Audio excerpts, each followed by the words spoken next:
সকালে সবাইকে। আজকে আমি মাথায় তেল দিয়েছি, এই জন্য আমাকে একটা মেড়া মেড়া লাগছে। আমার মাথায় তেল দিতে ভালো লাগে না, বাট তবুও দিতে হয়, কি আর করবো বলো। আর মা সন্ধ্যাবেলা বানিয়েছিল ফুচকা।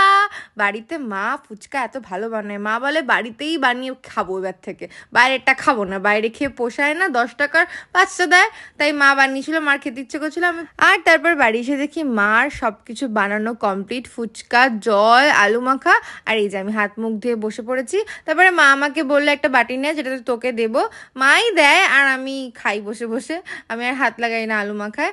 আর এই যে বাটি নিয়ে আমি চলে এসেছি, আর সামলাতে পারছিলাম না। আর মা আমাকে একটু আলু মাখা টেস্ট করতে দিল, বললো নুন টুন ঠিক আছে, বললাম হ্যাঁ সব ওকে ওকে। তারপরে এই যে মা আমাকে দিচ্ছিল, আর মা প্রথমে আমাকে শুকনো দিয়েছিল। তারপর আমি বলছিলাম যে না আমাকে জল দিয়ে দাও। আমি জল দিয়ে খুব কম খাই, আমি শুকনো শুকনোই ভালো লাগে আমার, কেন জানি না। আর সবাই সবাই জল দিয়ে ভালো লাগে, আমার শুকনো ভালো লাগে। তারপরে আমি এরকম ফুচকা খাচ্ছিলাম, তারপর রাত্রে আর কিছু খাইনি। তো দ্যাটস ইট।